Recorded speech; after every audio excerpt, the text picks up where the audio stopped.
नमस्कार. आज आम्ही इथं फिटर ट्रेड थेअरीमध्ये हायड्रोलिक सिस्टम बद्दल माहिती घेतलेलं मागच्या व्हिडिओमध्ये.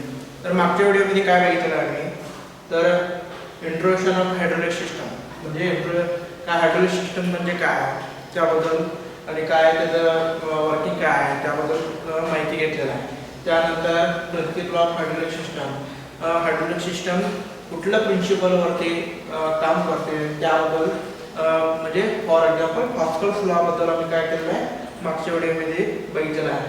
त्यानंतर example of hydraulic system, example of hydraulic system म्हणजे कुठला एक्झाम्पल आहे हायड्रोलिक सिस्टमला त्याबद्दल आम्ही काय केलेलं आहे मागच्या व्हिडिओमध्ये बघितलेलं आहे.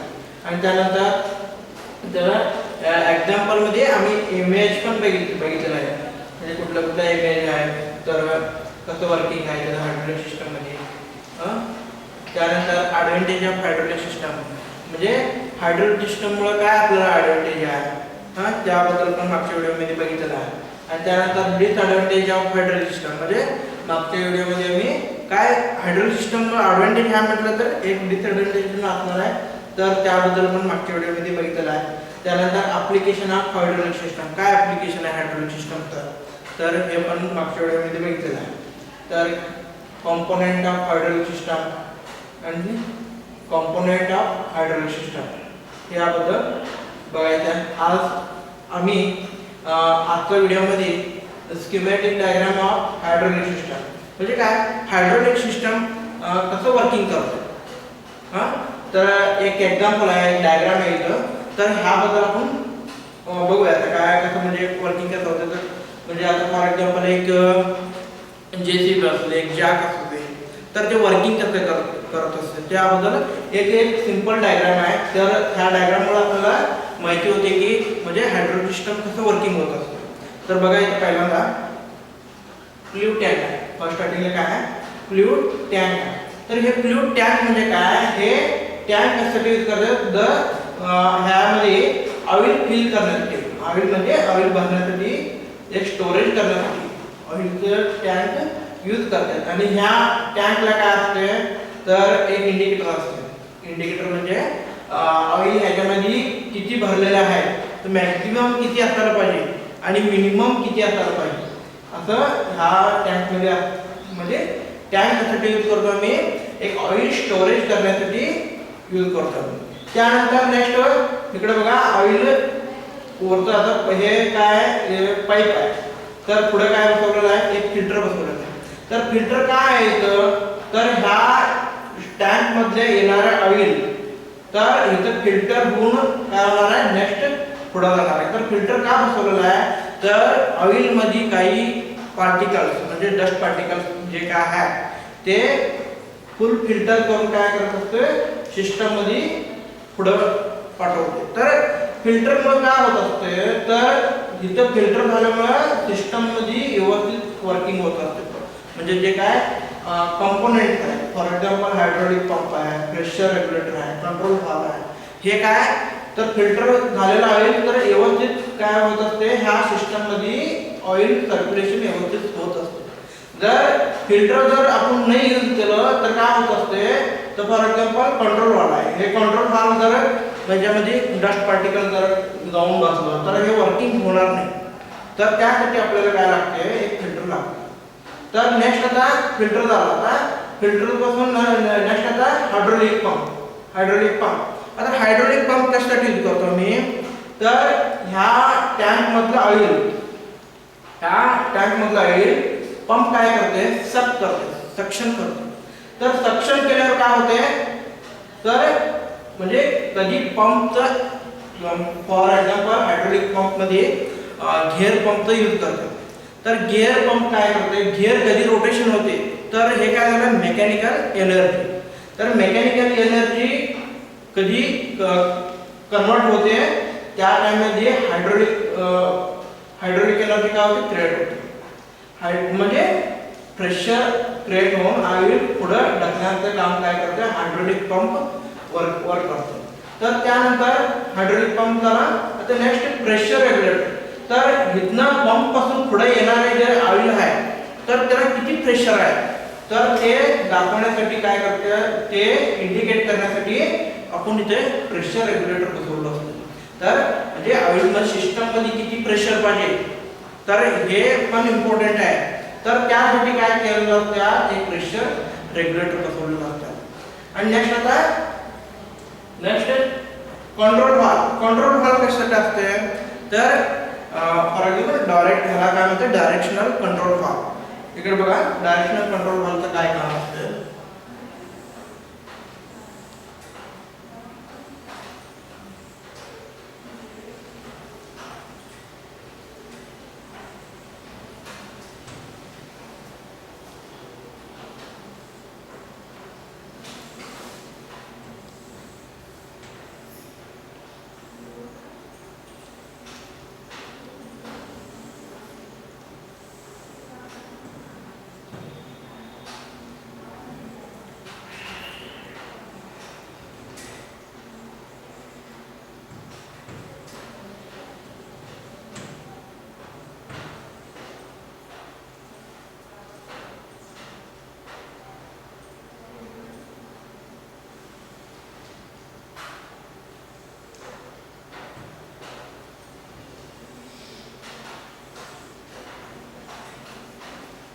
आता डायरेक्शनल कंट्रोल व्हॉल्वचं काय काम आहे, तर कुठल्या डायरेक्शन मध्ये आपल्याला ऑइल ट्रान्सफर करायचं आहे. म्हणजे फॉर एक्झाम्पल ह्या डायरेक्शन मध्ये ऑइल ट्रान्सफर करायचं आहे की ह्या डायरेक्शन मध्ये ऑइल सप्लाय करायचं आहे, ते काम काय कुठला करते, डायरेक्शनल कंट्रोल व्हॉल्व.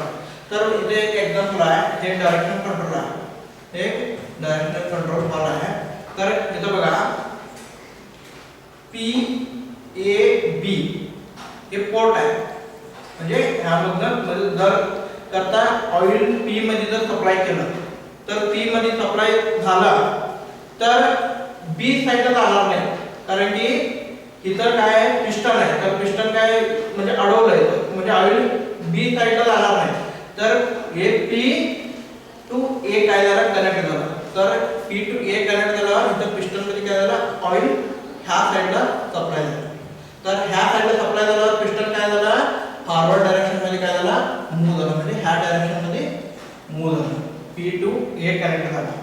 तर जर सॉलिनॉइड ऑइल कॉइल असते, जर आपण पुश केला आणि जर पुश केला तर हे पिस्टन जरा हिता आला, तिथे येऊन थांबलं,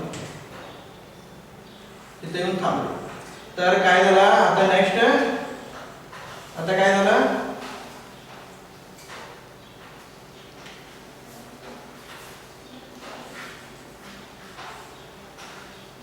आता काय झालं, ते पिस्टन इथे येऊन थांबलं. तर P is connected to B. P काय झालं, आता B ला कनेक्ट झालेलं आहे. तर P A ला कनेक्ट झालेलं नाही. तर त्यामुळे काय P कनेक्ट काय झालं, B ला झालं. तर इथं काय झालं, हे कनेक्शन काय झालं, इथं टच झालं. तर इथं टच झाल्यावर हे ऑइल काय झालं, इथं काय झालं, प्रेशर क्रिएट झाला. प्रेशर क्रिएट झाल्यावर काय झालं, हे ऑइल पिस्टन बॅकवर्ड डायरेक्शन मध्ये काय होणार आहे, मूवमेंट होणार. म्हणजे ह्या डायरेक्शन मध्ये मूवमेंट होणार पिस्टन. तर डायरेक्शन कंट्रोल व्हॉल्वचं काय यूज आहे, तर कुठल्या डायरेक्शन मध्ये ऑइल पाठवायचं, ट्रान्सफर करायचं, ते काम काय करते, कंट्रोल व्हॉल्व करते. तर त्यामुळं काय होत असते, इथं बघा पिस्टन वर्किंग होत असते. तर इथं बघा कंट्रोल व्हॉल्व मधलं जर ह्या डायरेक्शन मध्ये आम्ही ऑइल ट्रान्सफर केलं, तर काय झालं, पिस्टन काय झालं, खाली काय झालं, लिफ्ट झालं. तर इथं काय आलेलं आहे, ते रिटर्न काय झालं, रिटर्न ऑइल टँक मध्ये जातं. तर हे काय ऑइल जे काय इथं सर्क्युलेटर होतं ते रिसायकल होतं. तर रिसायकल म्हणजे काय, इथं जे काय ऑइल यूज करतो आम्ही ते सिस्टम मध्ये वर्किंग होऊन परत रिटर्न काय होत असते, रिटर्न टू टँक मध्ये जात असते. तेच ऑइल जर आपण ह्या डायरेक्शन मध्ये सप्लाय केलं तर पिस्टन काय होते, फॉरवर्ड अपवर्ड डायरेक्शन मध्ये काय होते, मूव्ह होते. तर इथं आपल्याला ऑइल काय होते, रिटर्न टू काय होणार आहे, टँक मध्ये जाणार आहे. म्हणजे हे हायड्रोलिक सिस्टमचं काय वर्किंग डायग्राम आहे.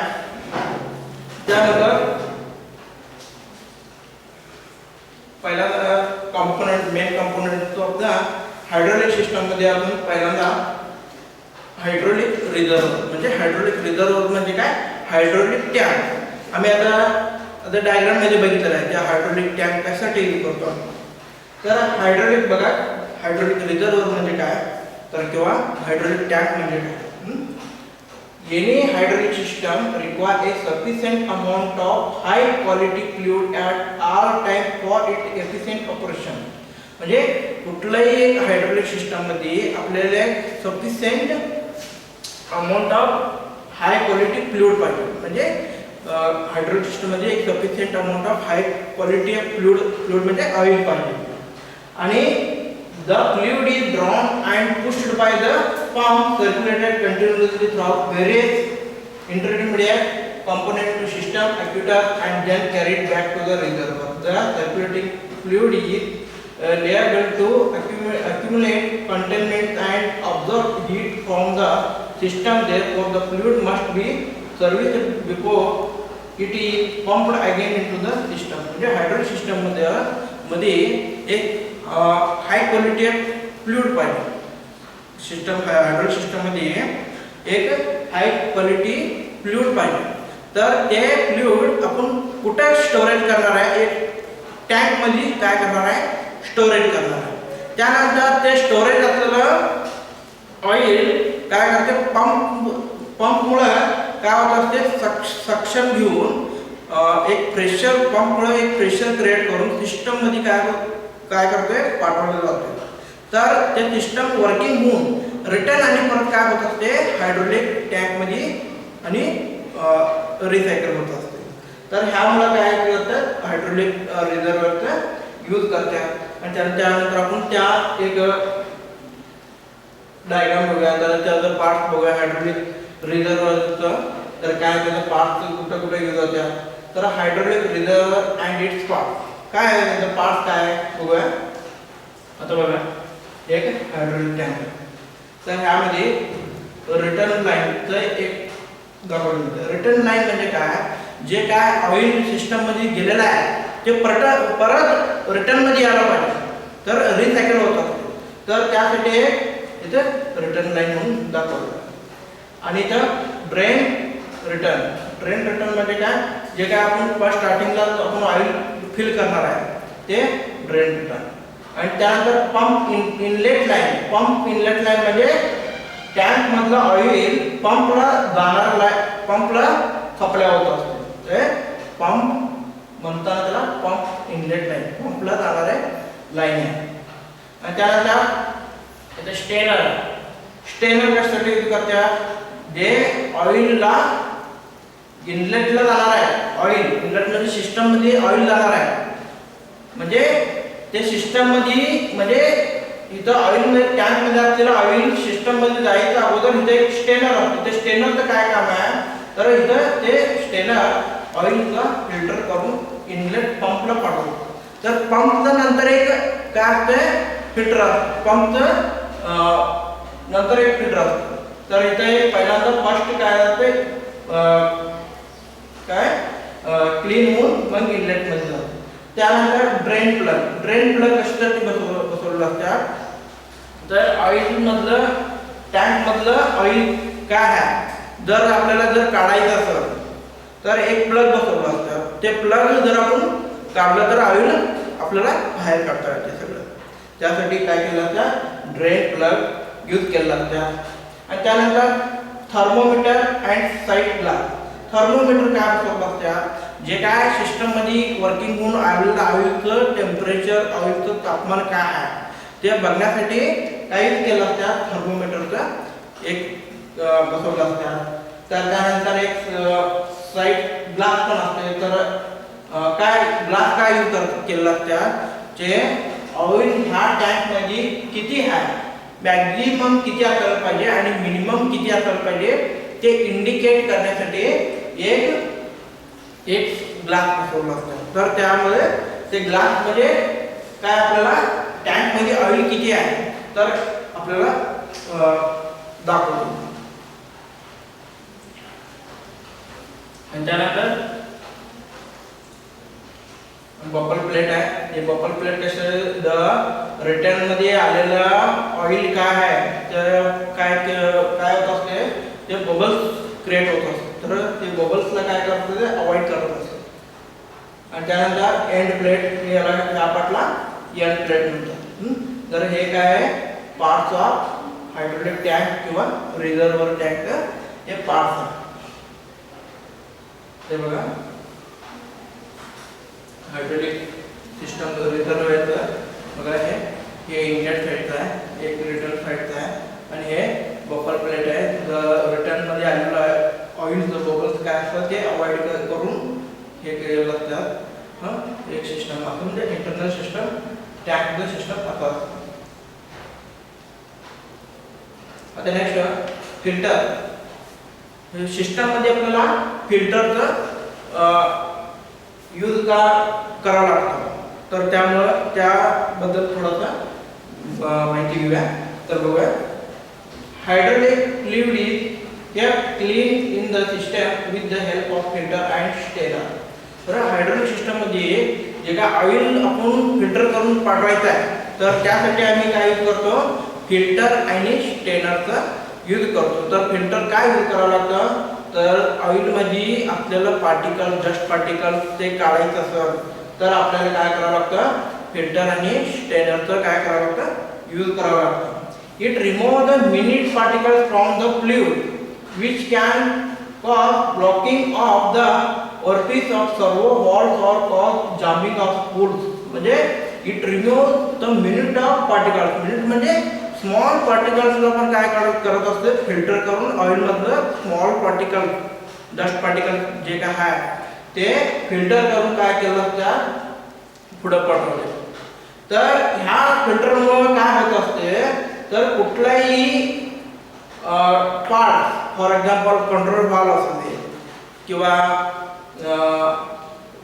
प्रेशर रेग्युलेटर असू दे ह्या पार्ट कुठल्याही पुढच्या पार्टला जाम होऊ देत नाही.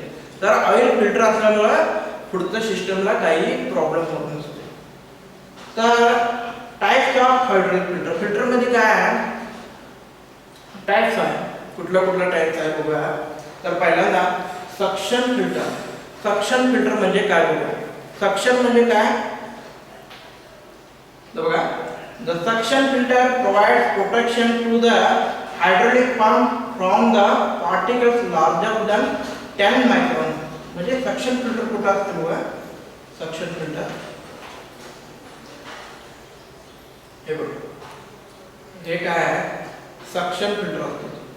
तर हायड्रोलिक मधलं ऑइल काय सक्शन होते पंप काय करते हायड्रोलिक टँक मधलं ऑइल सक्शन करते. तर सक्शन केलेलं जे काय ऑइल आहे ते पहिला अगोदर हायड्रोलिक पंपचं अगोदर काय केलं असतं फिल्टर बसवलं. तर तिथे का बसवलं असतं तर ह्या पुढच्या सिस्टमला कुठलाही प्रॉब्लेम होऊ नये म्हणताना काय केलं असतं फिल्टर सक्शन फिल्टर पंपचं अगोदर काय केलं असतं फिक्स केलं असतं. आणि हे फिल्टर 10 मायक्रॉन पेक्षा काय केलं असतं कमी असतं काय फिल्टर करून ऑइल फिल्टर करून पुढे पाठवलं असतं. तर नेक्स्ट प्रेशर साइड फिल्टर. आता सेकंड प्रेशर साइड फिल्टर म्हणजे कुठं बसवलं असतं बघूया.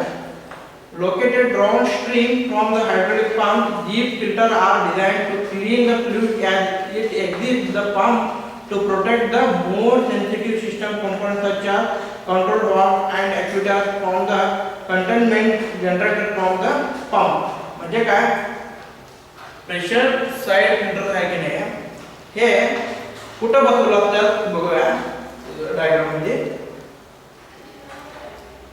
Pressure side filter. तर इथं काय झालं इथे एक फिल्टर बसवला आहे. तर प्रेशर साइड फिल्टर कुठं बसवला त्या इथं बसवलं. हा पंप आणि प्रेशर रेग्युलेटरचं मध्ये काय बसवलं त्या प्रेशर साइड फिल्टर बसवला असता. कारण की जिथं का बसवलं त्या जर पंप मधलं आणि पंप पासून जे काय ऑइल पुढे जाणार आहे तर जिथं का फिल्टर बसवला असता तर हे ऑइल फिल्टर होत झालेला प्रेशर रेग्युलेटरला कंट्रोल व्हॉल्वला आणि पिस्टनला जात असते. तर पुढचं कंट्रोल व्हॉल्वला, प्रेशर रेग्युलेटरला किंवा पिस्टनला कुठल्याही पार्टला जाम होऊ नये म्हणताना काय केलं असतं, तिथं प्रेशर साईड फिल्टर काय केलं असतं, फिक्स केलेलं असतं तिथं ह्या साईड. तर पहिला फिल्टर काय आहे, सक्शन फिल्टर आहे इथं. म्हणजे ज्या ऑइल मधलं टँक पंपमुळे काय काय केलं असते, सक केलं असते. तर अगोदर सक्शन फिल्टर ऑइल काय केलं असते, फिल्टर होऊन पंपला जाते. तर पंपचं पुढे काय बसवलं असतं, प्रेशर साईड फिल्टर बसवलं असतं.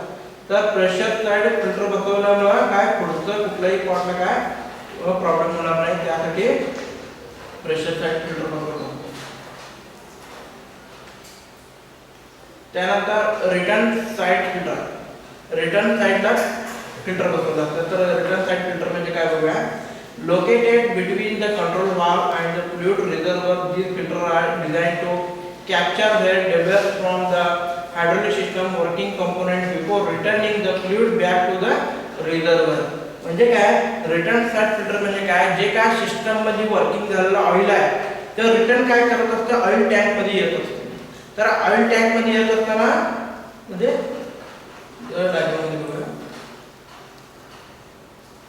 बघा हे सिस्टम मध्ये ऑइल सर्क्युलेटिंग होत असतं.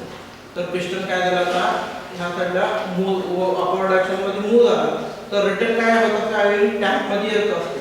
तर हे रिटर्न ऑइल टँक मध्ये जात असताना इथे हा साईडला काय केलं, त्यात एक फिल्टर बसवलं असतं. त्याला काय म्हणतात, रिटर्न साईड फिल्टर म्हणतात त्याला. म्हणजे रिटर्नला जे काय ऑइल येणार आहे त्याला फिल्टर करून आणि परत टँक मध्ये पाठवलं जाते.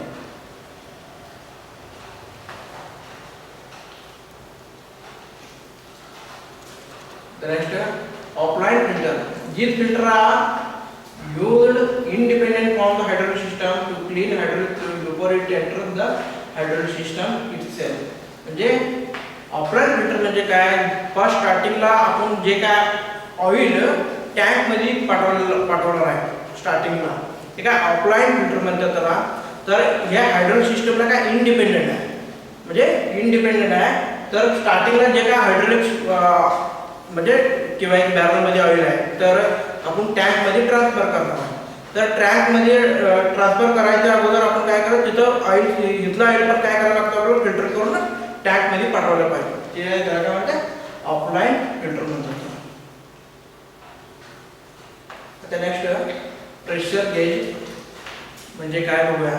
तर प्रेशर गेजचं काय यूज आहे, तर बघा, pressure gauge instrument, pressure gauge instrument for measuring the condition of fluid, liquid or gas that is specified by the force that the fluid would exert when at rest on unit area such as pounds per square inch or newton per square centimeter.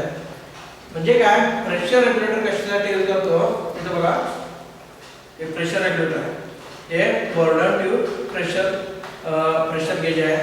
तर ह्यामध्ये कसं working मध्ये तुम्हाला सांगतो का, तर ह्या इथं मेजरिंग प्रेशर पी आहे, ह्यामधनं ऑइल काय होते, एंट्रन्स होते. म्हणजे पंपमधलं आलेलं ऑइल काय असते, प्रेशर असते.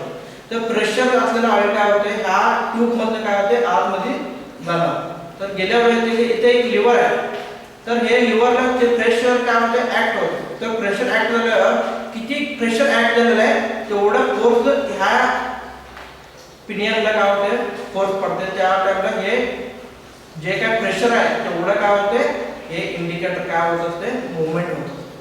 तर म्हणजे प्रेशर गेज कशासाठी यूज करतो आपण, सिस्टम मध्ये किती प्रेशर आहे, सिस्टम मध्ये किती प्रेशर आहे ते दाखवण्याचं काम काय करते, प्रेशर गेजचं काम आहे, त्यासाठी यूज करतो. आणि हे प्रेशर आपण ऑइलचं प्रेशर पण चेक करू शकतो आणि गॅसचं प्रेशर पण ह्याच्यामध्ये चेक करू शकतो. आता next hydraulic pumps, types of hydraulic pump. म्हणजे पंप बद्दल बघूया आज आम्ही. तर पंप कशासाठी यूज करतात, त्याचं काय यूज आहे, सिस्टम मध्ये काय यूज आहे त्याबद्दल थोडंसं बघूया. आता पंप मध्ये दोन टाइप्स ऑफ पंप आहे, एक नॉन पॉझिटिव्ह डिस्प्लेसमेंट पंप आणि पॉझिटिव्ह डिस्प्लेसमेंट पंप. तर हे दोन टाइप्स ऑफ पंप आहे. तर फॉर एक्झाम्पल तुम्हाला सिंपलमध्ये सांगतो, नॉन पॉझिटिव्ह डिस्प्लेसमेंट पंपला फॉर एक्झाम्पल सेंट्रीफ्युगल पंप आहे. सेंट्रीफ्युगल पंप फॉर एक्झाम्पल आपण घरात यूज करतो ते पंप काय आहे, ते pump non positive displacement pump आहे. आणि पॉझिटिव्ह डिस्प्लेसमेंट पंपला काय एक्झाम्पल आहे, for example vane pump, piston pump, gear pump. ठीक आहे, पॉझिटिव्ह डिस्प्लेसमेंट पंप आहे. ह्यामध्ये काय डिफरन्स आहे तुम्हाला सांगतो. नॉन पॉझिटिव्ह डिस्प्लेसमेंट पंप मध्ये प्रेशर कॉन्स्टंट नसणार. प्रेशर काय कॉन्स्टंट नाही, म्हणजे एकदा प्रेशर जास्त पण असू शकते, कमी पण असू शकते. पॉझिटिव्ह डिस्प्लेसमेंट मध्ये पंप मध्ये काय असते, प्रेशर काय असणार आहे, कॉन्स्टंट मध्ये असणार. त्यामुळे काय करतात हायड्रोलिक सिस्टम मध्ये पॉझिटिव्ह डिस्प्लेसमेंट पंपचा यूज करतात. आणि अजून एक एक्झाम्पल म्हणजे नॉन पॉझिटिव्ह डिस्प्लेसमेंट पंप काय आहे, हे लो विस्कोसिटी यूज करतात. लो विस्कोसिटी म्हणजे काय, for example water is low viscosity आहे, तर तिथं पंप यूज करू शकतो. आणि हाय विस्कोसिटी आपण काय यूज करू शकतो, पॉझिटिव्ह डिस्प्लेसमेंट पंप यूज करावा लागतो. तर ऑइल काय आहे, हाय विस्कोसिटी आहे, त्यासाठी हायड्रोलिक सिस्टम मध्ये पॉझिटिव्ह डिस्प्लेसमेंट पंपचा यूज करतो. आणि आपण घरात लो म्हणजे पाणी काय लो विस्कोसिटी आहे, तर त्यासाठी आम्ही नॉन पॉझिटिव्ह डिस्प्लेसमेंट पंपचा यूज करतो. आता बघा हायड्रोलिक पंप म्हणजे काय. Pump is a device which convert mechanical energy to fluid energy. म्हणजे पंप काय काम करते है, mechanical energy to fluid energy मध्ये कन्वर्ट करते. फॉर एक्झाम्पल पंप कसं म्हणजे फ्लुइड एनर्जी मध्ये कसं कन्वर्ट करते. फॉर एक्झाम्पल आता गिअर पंप आहे, गिअर पंप, तर हे गिअर पंप कसं रोटेशन होत असते, हे रोटेशन व्हायला लागलं म्हटलं तर हे मेकॅनिकल एनर्जी जाते. तर हे मेकॅनिकल एनर्जी कधी रोटेशन व्हायला लागलं, हे दोन्ही गिअर, हे आणि हे दोन्ही गिअर कधी रोटेशन व्हायला लागलं तर काय होत असते, ह्या साईडला सक्शन होत असते. ऑइलला काय करत असते, सक्शन करत असते. तर सक्शन केल्यावर त्या टँक मधलं ऑइल काय होत असते, ह्या सक्शन साईडला प्रेशर येत असते. तर एक काय झालं, जे काय सक्शन केलेलं ऑइल असते ते एनर्जी क्रिएट करत असते, त्याला काय म्हणतात फ्लुइड एनर्जी म्हणतात. Mechanical energy to fluid energy मध्ये कन्वर्ट करते. फॉर एक्झाम्पल आपण घरामध्ये आपण पंप यूज करतो, तर पहिला पंप लावायचा अगोदर त्यावेळेला काय असते, पाणीचं प्रेशर काय असते, कमी असते. कधी आपण पंप लावतो त्या टाइमला काय होत असते, प्रेशर काय होत असते, जास्त येणार, पाणीचं प्रेशर काय होणार आहे, जास्त होते. तर त्यासाठी आपल्याला एक काय होते, पाणी प्रेशर आलं म्हणजे काय झालं, जे mechanical energy to fluid energy झालं, म्हणजे एनर्जी काय झालं क्रिएट होत असते त्यामध्ये. त्यानंतर नेक्स्ट आता the hydraulic pump take hydraulic fluid, mostly some oil from the storage tank and deliver to the rest of the hydraulic circuit.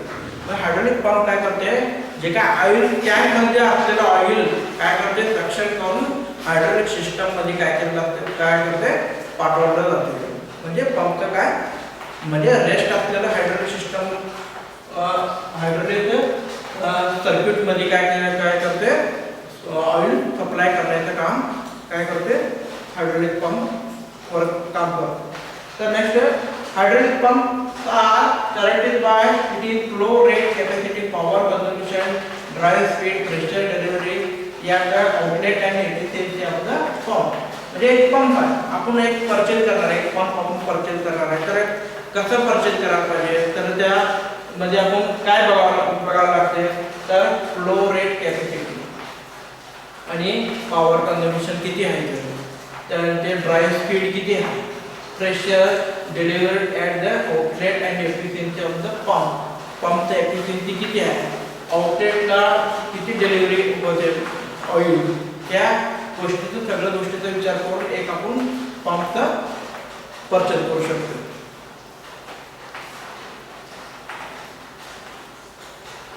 हे बघा पॉझिटिव्ह डिस्प्लेसमेंट पंपला फॉर एक्झाम्पल आहे external pump, external gear pump, a internal gear pump.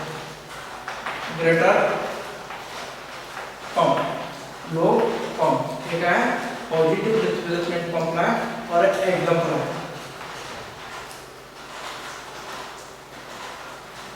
हे पण positive displacement पंपला hydraulic piston pump, हे बघा hydraulic piston pump आहे. एक पॉझिटिव्ह डिस्प्लेसमेंट पंपला काय एक्झाम्पल आहे. गिअर पंप आणि सेंट्रिफ्युगल पंपला काय डिफरन्स आहे त्याबद्दल थोडंसं माहिती घेऊ आपण. तर गिअर पंप काय आहे आणि सेंट्रिफ्युगल पंप काय आहे यामध्ये बघूया. तर गिअर पंप बघूया पहिल्यांदा. Positive displacement pump, gear pump काय आहे एक पॉझिटिव्ह डिस्प्लेसमेंट पंप आहे आणि सेंट्रिफ्युगल पंप काय आहे एक नॉन पॉझिटिव्ह डिस्प्लेसमेंट पंप आहे. त्यानंतर second use for high viscous fluid, म्हणजे ह्या गिअर पंप मध्ये आपण हाय विस्कोसिटी असलेल्या फ्लुइडचा यूज करू शकतो. फॉर एक्झाम्पल ऑइल ट्रान्सफर करण्यासाठी आपण काय यूज करू शकतो हे गिअर पंप यूज करू शकतो. आणि सेंट्रिफ्युगल पंप कशासाठी यूज करतो आम्ही use for low viscous fluid, म्हणजे कमी विस्कोसिटी, म्हणजे फॉर एक्झाम्पल पाणी सप्लाय करायचं म्हणजे पाणी पंप करण्यासाठी काय यूज करू शकतो तर म्हणजे लो विस्कोस म्हणजे काय वॉटर, त्या use for low viscous fluid. आणि त्यानंतर efficiency is very high, gear पंपचं काय असते एफिशियन्सी काय असते हाय असते आणि सेंट्रिफ्युगल पंप मध्ये एफिशियन्सी इज व्हेरी लो. आणि त्यानंतर सेल्फ प्रायमिंग असते गिअर पंप मध्ये, इज सेंट्रिफ्युगल पंप मध्ये नेट प्रायमिंग असते. आणि गिअर पंप मध्ये रिव्हर्स पण असते, सेंट्रिफ्युगल पंप मध्ये नॉट रिव्हर्स असते. आणि use gear for fluid transfer, म्हणजे गिअर पंप मध्ये काय यूज करतात use gear for fluid transfer, use impeller for fluid transfer, म्हणजे गिअर पंप मध्ये गिअरचा यूज करतो आम्ही आणि सेंट्रिफ्युगल पंप मध्ये आम्ही काय यूज करतो आम्ही इंप्लेअर यूज करतो. तर फॉर एक्झाम्पल घरामध्ये आपण पंप आहे त्यामध्ये काय असते इंप्लेअर असते आणि गिअर पंप मध्ये काय असते गिअर असते. आणि next can produce high pressure, gear pump मध्ये आपण काय करू शकतो हाय प्रेशर प्रोड्यूस करते आणि सेंट्रिफ्युगल पंप मध्ये कॅन प्रोड्यूस लो प्रेशर काय करतो ते प्रोड्यूस करतो. Comparable price is low, comparable price is high, म्हणजे गिअर पंपचं प्राइस काय असते कमी असते आणि सेंट्रिफ्युगल पंपचं प्राइस काय असते हाय असते. आणि गिअर पंपचं डिझाइन काय सिंपल डिझाइन आहे, सेंट्रिफ्युगल पंपचं कॉम्प्लेक्स डिझाइन, म्हणजे डिझाइन काय आहे डिफिकल्ट आहे. तर हे डिफरन्स बिटवीन गिअर पंप आणि सेंट्रिफ्युगल पंप, म्हणजे पॉझिटिव्ह डिस्प्लेसमेंट पंप आणि नॉन पॉझिटिव्ह डिस्प्लेसमेंट पंपचं एक डिफरन्स आहे. काय म्हणजे ह्यामुळे आपल्याला काय कळते तर दोन्ही पंपचं मध्ये काय डिफरन्स आहे आणि काय कुठे यूज करायला पाहिजे आपल्याला हे ह्या डिफरन्समुळे काय होते माहिती होतं. थँक्यू.